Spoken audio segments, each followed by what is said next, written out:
경찰이다! 내려! 이 새끼가.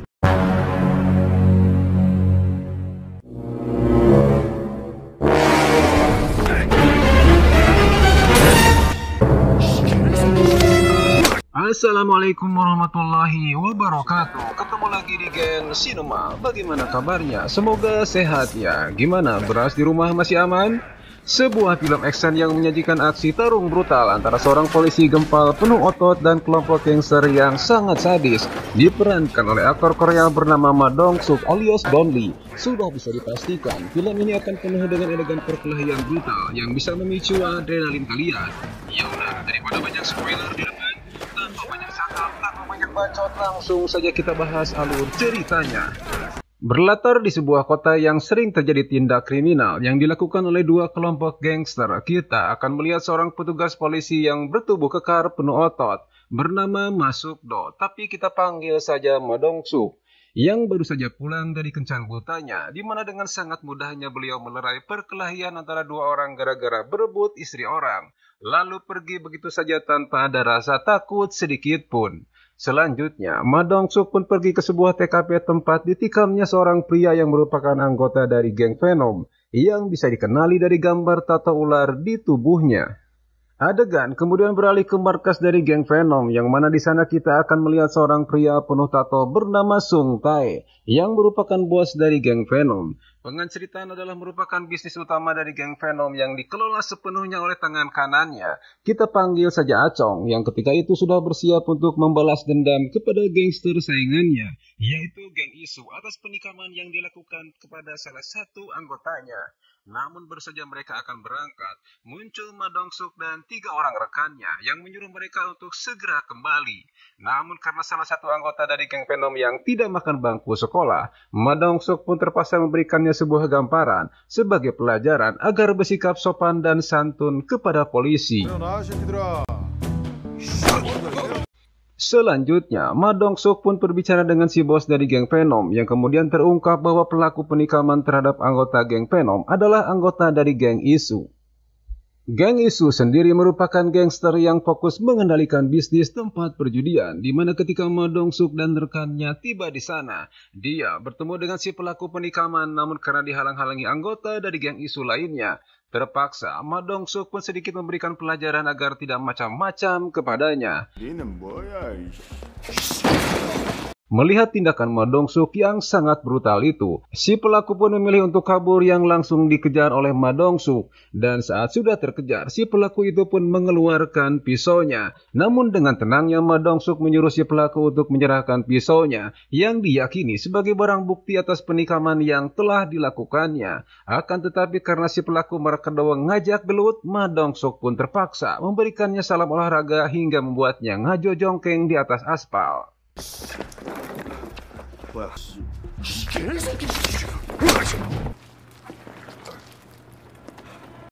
Adegan kemudian beralih kepada 3 orang pria asal Cina yang belum lama ini berada di Korea, yang dipimpin oleh seorang pria jantrik bernama Jang Chen dan 2 rekannya. Kita panggil saja si botak dan si bedog. Terlihat mereka berhenti di suatu tempat sepi lalu mengeluarkan seorang pria yang wajahnya sudah babak belur. Pria yang babak belur itu merupakan anggota dari geng Venom yang tidak bisa membayar utang sekaligus bunganya yang berlipat-lipat kepada Jang Chen. Melihat perilaku dan gaya mereka bertiga yang kejam dan sadis kepada anggota geng Venom, bisa dipastikan mereka memiliki maksud lain, yaitu ingin menguasai para gangster yang ada di wilayah tersebut. Dan inilah The Outlaws. Sementara itu di kantornya, Ma Dong-suk nampak sedang menginterogasi si pelaku penikaman tadi dengan menggunakan helm untuk melakukan tes kejujuran. Yang tidak lama kemudian muncullah atasan dari Ma Dong-suk, yaitu Kapten Jun Ilman. Kita panggil saja si kapten, yang mana nampaknya dia sedang emosi kepada anak buahnya, yaitu Hong Suk, si polisi junior, karena sudah memberikan laporan kasus penikaman itu kepada komandannya tanpa persetujuannya. Karena kesal, si kapten pun meminta Ma Dong-suk agar segera membereskan kerusuhan dan kasus kekerasan yang ditimbulkan oleh para gangster di wilayah tersebut. Tidak lama kemudian, Ma Dong-suk pun tiba di markas judi milik geng Isu untuk menemui bosnya yang bernama Jang Isu, di mana ketika melihat kedatangan Ma Dong-suk di kantornya, si bos gangster itu pun malah pelangak-pelongo pura-pura bego dan merelakan begitu saja saat Ma Dong-suk meremas titiknya. Ma Dong-suk pun kemudian membawa si bos geng Isu untuk didamaikan dengan si bos dari geng Venom. Hingga akhirnya, kedua bos dari gangster paling sadis di kota itu pun berhasil dipertemukan oleh Ma Dong-suk agar saling meminta maaf. Sehingga masalahnya bisa cepat selesai. Dan sebagai pengingat bahwa mereka adalah bersaudara, mereka berdua pun diminta berpelukan untuk kemudian dipoto oleh Ma Dong-suk. 진심으로 해, 진심으로. Setelah Ma Dong-suk pergi, bos geng Venom itu pun menerima telepon dari anak buahnya yang babak belur tadi, di mana beliau pun segera pergi menuju ke sana dengan membawa beberapa anak buahnya. Kedatangan bos geng Venom dan anak buahnya itu pun disambut oleh Jang Chen dan kedua rekannya, di mana sekalipun hanya bertiga dan kalah jumlah, Jang Chen tetap tenang dan santai saja menghadapi bos geng Venom itu. Tidak terima anak buahnya dipukuli hingga babak belur. Bos geng Venom itu pun emosi lalu menendang mejanya. Dan saat mengetahui bahwa bunga utang yang harus dibayar itu pun tidaklah masuk akal, si bos geng Venom itu pun meludahi kertas tagihannya, lalu menampar Jang Chen saat itu juga. Namun tiba-tiba dengan ekspresinya yang dingin, Jang Chen mengambil pisau dan menikam leher si bos geng Venom yang dilanjutkan dengan tikaman bertubi-tubi oleh dua rekannya. Dan itu membuat semua anak buah geng Venom itu pun hanya terdiam saja menyaksikan bosnya sendiri dibunuh dengan sangat brutal oleh Jang Chen dan kedua rekannya.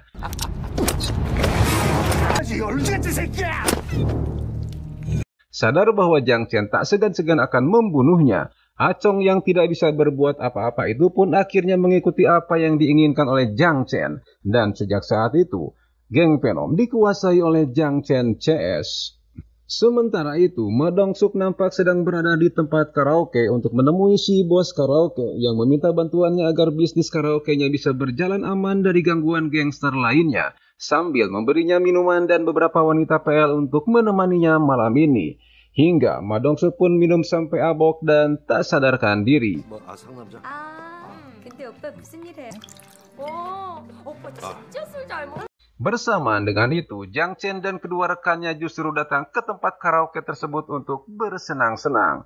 Dan entah apa yang terjadi, tapi ketika Ma Dong-suk dibangunkan, di sana sudah ada banyak sekali polisi yang sedang menangani kasus KDRT, di mana seorang manajer karaoke telah dipotong tangannya oleh salah satu pengunjungnya, yang ternyata pelakunya adalah Jang Chen CS. Menurut si mami karaoke, dia tidak pernah melihat ketiga orang itu. Namun jika didengar dari cara berbicaranya, mereka berasal dari Cina. Kejadiannya sendiri berawal ketika si mami memeriksa salah satu room karaoke. Dia melihat kedua rekan Jang Chen sedang berbuat tidak senonoh kepada kedua wanita PL-nya. Dan ketika si manajer dengan pendedetnya memukul kepala si botak sambil terus sesorongot dan menghina mereka, Jang Chen yang tersulut emosi itu pun langsung memukul kepala si manajer dengan botol dilanjutkan oleh kedua rekannya yang menyiksa dan memotong lengan si manajer dengan sebilah kapak yang dibawanya.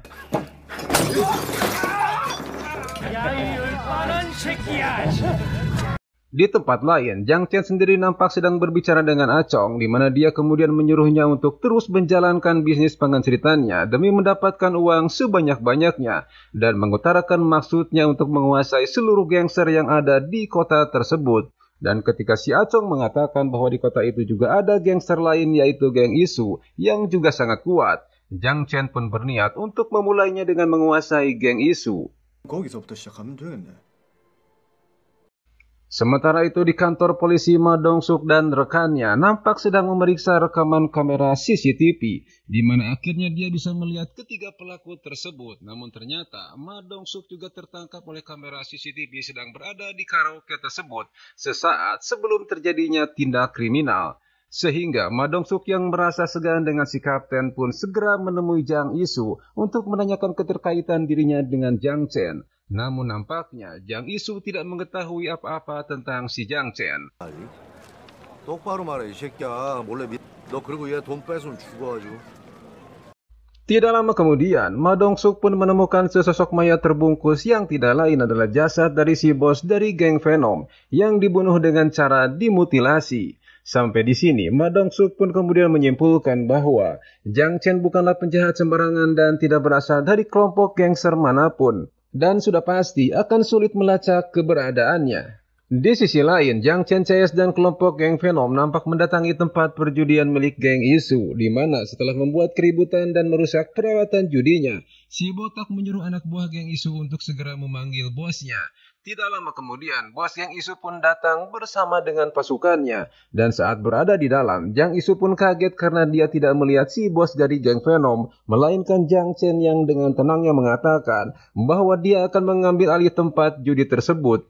Dan setelah melihat bahwa anak buahnya dibuat tak berdaya oleh rekan Jang Chen, Jang Isu pun pergi meninggalkan tempat itu tanpa mengucapkan Assalamualaikum. Setelah geng Isu dikuasai, Jang Chen CS pun semakin bertindak brutal demi ambisinya menguasai semua gangster yang ada di kota tersebut dengan mendatangi tempat-tempat hiburan di sana satu persatu dan berhasil mendapatkan uang yang sangat banyak hanya bermodalkan nyali yang sangat besar. Hal itu pun membuat si Acong mulai khawatir karena selama ini dia tidak pernah melihat aksi senekat dan sebrutal Jang Chen dan kedua rekannya itu. Sehingga walaupun dia mendapatkan bagian dari aksi nekat itu, Acong pun terlihat sangat tertekan karena tetap khawatir dirinya pun akan ikut dibunuh jika sedikit saja salah dalam bertindak. Dan bahkan ketika istrinya kemudian dipaksa melayani hasrat Jang Chen di ranjang, Acong pun hanya diam saja tak bisa berkata apa-apa. 엄마가 니한테 잘해주니?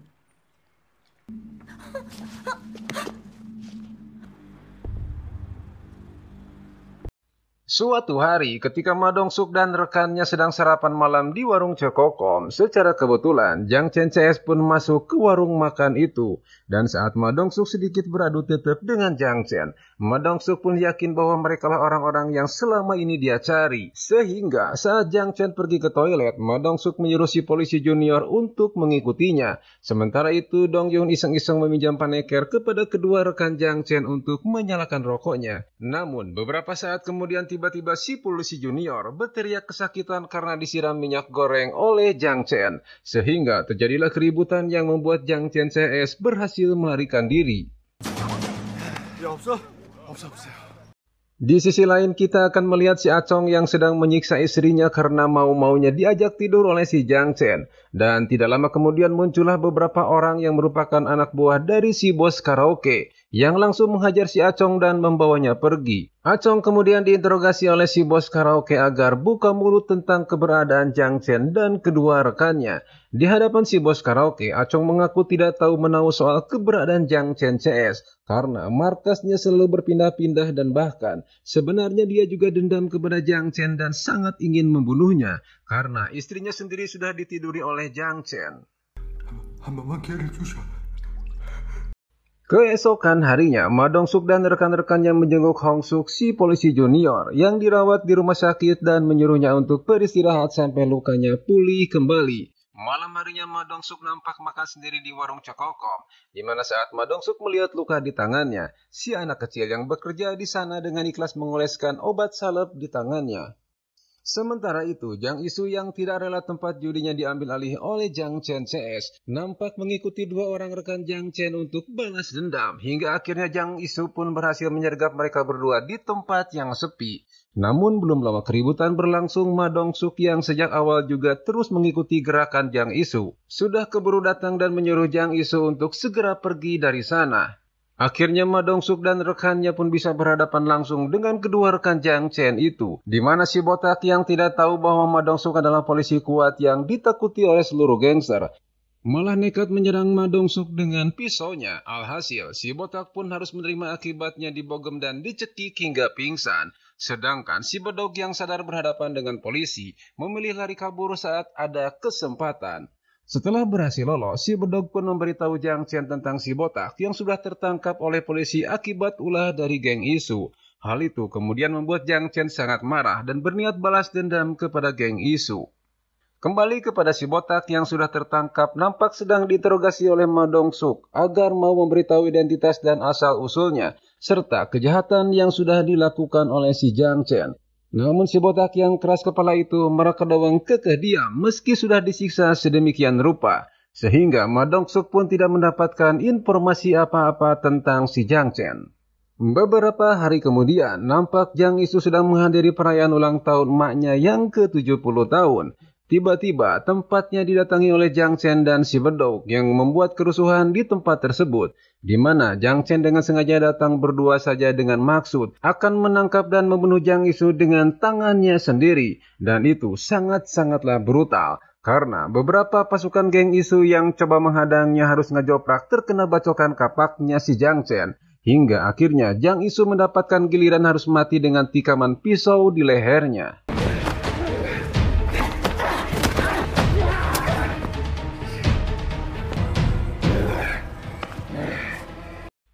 Akibat kejadian tersebut, si Kapten Kun marah besar karena alih-alih bisa membereskan kasusnya, malah timbul lagi korban-korban baru dari kejahatan si Jang Chen. Ma Dong-suk pun tidak habis pikir, bagaimana mungkin polisi seperti dia bisa dikelabui oleh si Jang Chen yang belum lama ini berada di daerahnya. Dan saat dipanggil menghadap si komandan yang akan mengalihkan penanganan kasusnya kepada unit lain, Ma Dong-suk coba membujuknya agar tidak mengalihkan kasusnya, di mana dia mulai berbicara sedikit mengada-ngada kalau mereka akan segera menjalankan operasi besar, di mana penjahat yang akan mereka tangkap tidak hanya 3 orang, melainkan banyak, bahkan puluhan. Dan jika mereka bisa menyelesaikannya, maka reputasi komandan pun akan ikut naik. Dan akhirnya si komandan pun memberikannya waktu 10 hari untuk membereskan kasusnya. 이름이 장첸이라고. 형님 우리 작전을 보고를 안 드렸구만 아직. 25명. 예, 25명. 딱 열흘이야. 오늘부터 카운트 들어간다. 예, 알겠습니다. Beralih kepada Jang Chen yang mendapatkan pekerjaan dari seorang pengusaha properti kaya raya untuk membunuh si bos karaoke yang selalu menghalangi rencana bisnis dari si pengusaha. Di mana untuk pekerjaannya itu Jang Chen akan mendapatkan bayaran yang sangat besar. Namun belum sempat mereka bertransaksi, tiba-tiba muncul kelompok si bos karaoke yang menyerang tempat tersebut. Ternyata kedatangan kelompok si bos karaoke itu atas dasar informasi dari Acong yang memang sudah bersekutu dengan si bos karaoke. Namun Jang Chen dan si bedog berhasil lolos dari kejaran kelompok bos karaoke. Ketika berada di jalan, Acong yang juga ikut lari bersama Jang Chen tiba-tiba saja mengeluarkan pisau dan langsung menikam Jang Chen saat itu. Namun Jang Chen dapat menghindari dan yang terjadi selanjutnya, Aconglah yang harus mati ditikam oleh pisaunya sendiri. Mengetahui keributan yang ditimbulkan oleh kelompok si bos karaoke, Ma Dong-suk pun segera mendatanginya dan memintanya untuk bertanggung jawab. Di mana ketika si bodyguard yang bertubuh besar itu coba-coba menghalanginya, Ma Dong-suk pun memberikannya bogem mentah hingga membuatnya pingsan. Di depan si bos karaoke, Ma Dong-suk meminta agar dia mengirimkan 3 orang tersangkanya untuk mempertanggungjawabkan perbuatannya dan kembali memintanya agar tidak ikut campur lagi dengan urusannya. Sementara itu si Jang Chen yang sedang mengobati lukanya di rumah Acong akhirnya mendapatkan informasi dari istri Acong bahwa si bos karaoke lah yang telah menyuruh Acong untuk membunuhnya. Selalu gagal menangkap Jang Chen dan kelompok geng barunya yang setiap hari selalu melakukan tindak kriminal, Ma Dong-suk coba meminta bantuan dari warga setempat untuk memberikan informasi sekecil apapun terkait kejahatan yang dilakukan oleh kelompok Jang Chen. Dan akhirnya dengan sukarela beberapa warga berhasil merekam dan memfoto tindakan kriminal yang dilakukan oleh kelompok Jang Chen. 돈 없다 해도 귀뚱으로 아이. Yang ternyata hampir mencakup area seluruh pecinan. Dengan rekaman dan foto tersebut, Ma Dong-suk pun memiliki bukti untuk menangkap mereka semua, yang jumlahnya mencapai 28 orang. Namun dari semua informasi itu, Jang Chen belum juga dapat ditemukan keberadaannya. Di sela-sela kesibukan Ma Dong-suk dalam merencanakan penangkapan kelompok Jang Chen, tiba-tiba Hong Suk datang dan menginformasikan bahwa si botak yang sudah mereka tangkap faktanya harus segera dideportasi ke Cina. Yang artinya tidak ada lagi yang bisa mereka lakukan kepada si botak. Di hari yang sudah ditentukan, si botak pun dibawa oleh petugas imigrasi untuk dideportasi ke Cina. Ma Dong-suk yang melihat hal itu pun berusaha untuk mencegahnya, tapi tidak ada lagi yang bisa dia lakukan. Saat dalam perjalanan, si petugas imigrasi tanpa sengaja menjatuhkan barang haramnya di kursi dan mengatakan kalau saat ini sulit sekali menjual barang tersebut di Cina karena ketatnya pengawasan. Melihat hal tersebut, si botak kemudian berbicara kalau dia bisa membantu mencarikan pemasok baru di Korea yang bisa menjualnya. Dan sesampainya di bandara, bukannya dibawa pergi, si botak malah dilepaskan, yang artinya sudah terjadi kesepakatan antara si botak dan petugas imigrasi tersebut.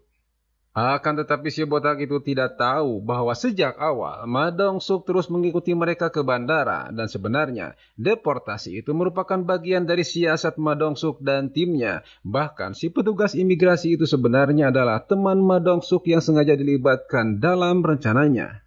이거 내가 신경 썼으니까 너. 감사합니다. 형님의 목. Sementara itu si botak yang sudah bertemu dengan Jang Chen dengan sangat yakin mengatakan bahwa petugas imigrasi itu benar-benar sedang mencari pemasok barang haram itu. Awalnya Jang Chen ragu bahkan sempat emosi dengan sikap si botak yang menurutnya dia sudah gegabah mempercayai orang asing. Namun saat si botak memperlihatkan sampel barang itu, Jang Chen pun akhirnya mempercayainya. 이게 이번에 가네가 그래 거래를 할 수 있다고. Sementara itu, Ma Dong-suk nampak sibuk mengumpulkan pasukannya untuk menjalankan operasi senyap untuk menangkap Jang Chen dan semua anggotanya. Tidak lama kemudian, si botak menelepon si petugas imigrasi yang akan dipertemukan dengan Jang Chen malam ini juga. Malam harinya, pasukan polisi dikerahkan untuk menangkap semua anggota kelompok Jang Chen yang sudah ditandai, dan rata-rata mereka bersembunyi di balik profesi pekerjaannya masing-masing, seperti pegawai hotel, pelayan restoran, atau menjadi operator. Sementara si petugas imigrasi palsu nampak gugup menunggu kedatangan Jang Chen CS. Dan akhirnya, tim pengintai menginformasikan kedatangan Jang Chen dan anak buahnya di lokasi.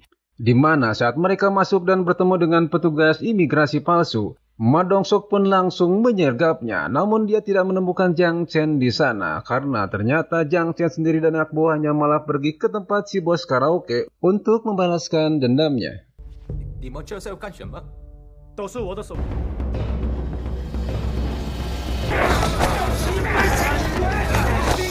Anak buah si bos karaoke pun dibuat lari kalang kabut dengan kedatangan Jang Chen yang tiba-tiba itu.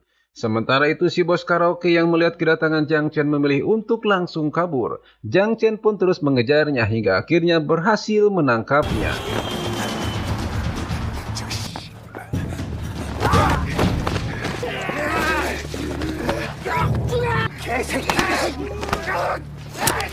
Namun sebelum berhasil membunuhnya keburu ada polisi yang melihatnya sehingga Jang Chen pun memilih pergi dari sana.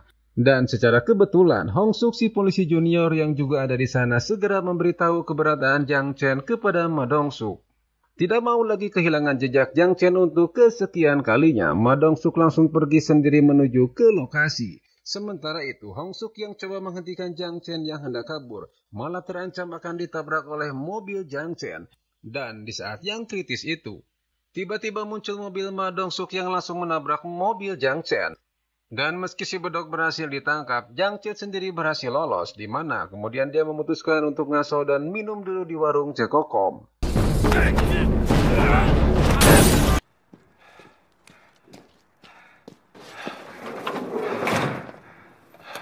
Selanjutnya, Jang Chen berusaha menghubungi si pengusaha kaya untuk mengonfirmasi bahwa tugasnya membunuh si bos karaoke sudah dilaksanakan. Dan meminta uang sisa pembayarannya agar dia bisa segera kembali pulang ke Cina. Secara kebetulan, Jang Chen melihat foto anak buahnya saat sedang melakukan kejahatan. Mendengar pembicaraan Jang Chen yang mencurigakan itu, si bapak warung menyuruh si anak kecil untuk sembunyi dan menghubungi bapak polisi. Namun belum sempat menghubunginya, keburu ketahuan oleh Jang Chen. Ma Dong-suk pun akhirnya sampai juga di warung itu dan menemukan si bapak warung dan si anak kecil yang sudah babak belur akibat disiksa oleh Jang Chen. Yang mana hal itu membuatnya ngegeremet karena emosi dan ingin mengajar si Jang Chen dengan tangannya sendiri. Tetapi masalahnya dia tidak tahu di mana Jang Chen sekarang berada. Beruntung si anak kecil yang mendengar pembicaraan tadi memberitahu Ma Dong-suk bahwa Jang Chen akan pergi ke Cina malam ini juga. Tidak mau terlambat lagi, Ma Dong-suk pun segera menghubungi si bos karaoke untuk menangkap si pengusaha kaya yang telah menyuruh Jang Chen membunuhnya.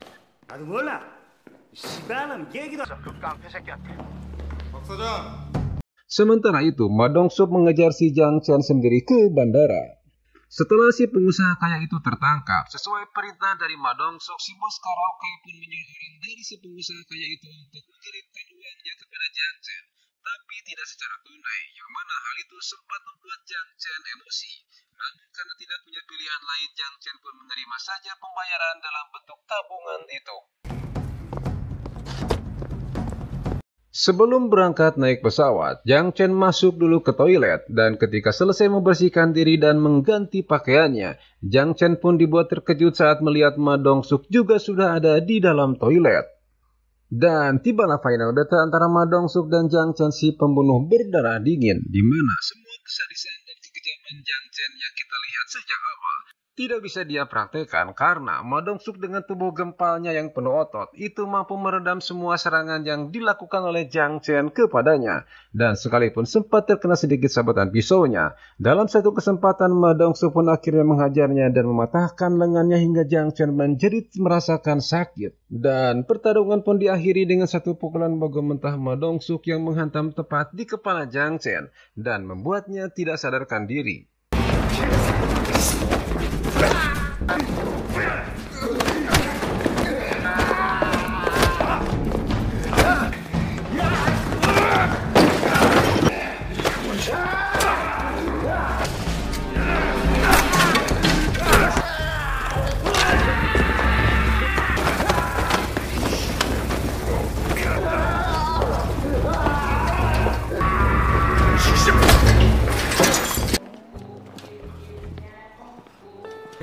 정말 수고. 그래 미안하다. Keberhasilan Ma Dong-seok dan timnya dalam menangkap Jang Chen dan semua anak buahnya yang berjumlah 30 orang itu akhirnya membuat si kapten pun mendapatkan apresiasi tidak hanya dari komandan, tapi juga dari media yang meliput aksi tersebut. Sedangkan Ma Dong-seok dan rekannya nampak menikmati suasana kota yang sudah lebih tenang. Dan film pun berakhir. 들어가세요. 너 밑에 아 양주가 없잖아. 이게 뭔 일이냐 이게?